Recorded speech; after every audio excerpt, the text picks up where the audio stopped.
Adrien Zanelli, rebonsoir, merci d'être là. Alors, autre aspect du commerce, cette fois-ci, c'est la réalité virtuelle. Attention, on parle bien de réalité virtuelle et pas de réalité augmentée. Hein. Donc là, on chausse un casque, on installe votre soft.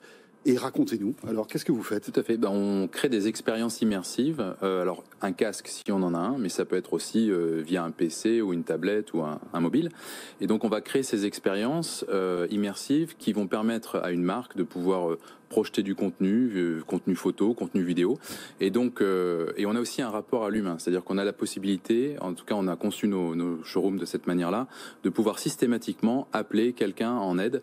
Soit on prend un rendez-vous avec un vendeur, soit on est connecté à un centre d'appel et on va faire un contact face-to-face avec en visio, pardon, avec une personne qui va pouvoir nous assister dans notre acte d'achat. Alors c'est des achats qui sont beaucoup plus immersifs, beaucoup plus émotionnels, qui vont permettre de créer des achats d'impulsion, ce qu'on n'a pas forcément aujourd'hui sur un site e-commerce qui est quand même assez plat, qui est très très efficace, redoutablement efficace.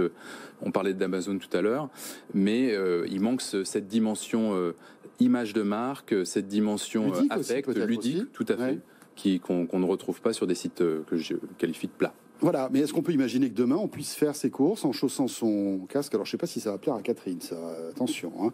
Mais imaginez, vous mettez votre casque, vous appuyez sur Cora, par exemple, et paf, on se retrouve dans un hypermarché Cora. Et avec mes petites télécommandes, comme ça, je pourrais remplir un caddie virtuel. Finalement, c'est comme si je faisais mes courses sur le site, mais là, j'ai une autre interface, en quelque sorte. Tout à fait, mais c'est comme ça qu'on l'a conçu avec Nespresso, qui a été assez novateur dans le concept. Et en fait, on va jusqu'à... Alors, quand on parle de casque, en effet, on va jusqu'à saisir des objets, c'est-à-dire saisir des capsules qu'on vient mettre dans un sac Nespresso virtuel. Mais bon, ça se fait aussi avec la souris, hein, bien entendu. Et donc, c'est vraiment l'idée, c'est de pouvoir, comme ça... et on est parti sur les mêmes codes merchandising qu'une boutique, qui est très fort pour cette marque. Mais c'est là la beauté de la réalité virtuelle, c'est qu'on peut imaginer des univers oniriques dans lesquels on a envie de projeter un client pour un acte d'achat X ou Y. Catherine, votre analyse à chaud sur ce service?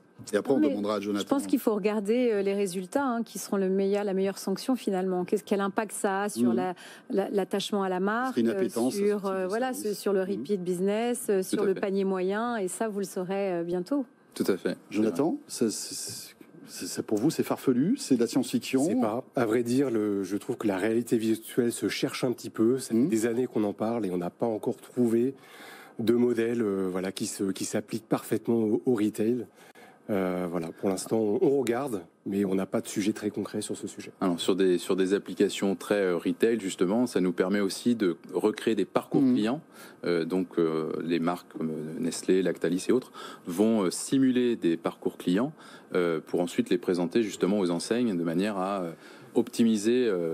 Alors c'est vrai que pour l'instant c'est plutôt nos petits B2B que vous proposez, mais voilà, on essaie de se projeter un petit peu dans le futur. Merci beaucoup, Adrien Zanelli. Le mot de la fin, Catherine.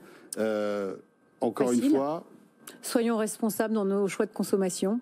Achetons chez nos consommateurs, chez nos marchands français, les grandes marques, les petits commerçants de proximité, parce que ils ont besoin de nous et il y va de nos emplois. Voilà, et puis le numérique aussi est un fabuleux accélérateur pour ces commerces. Absolument. Qui, pour la plupart, n'ont pas encore fait le switch. Il n'y a que 30% qui ont été digitalisés sur les 200 000 commerçants français. Donc il y en a 70% qui doivent y aller. Go, go, go.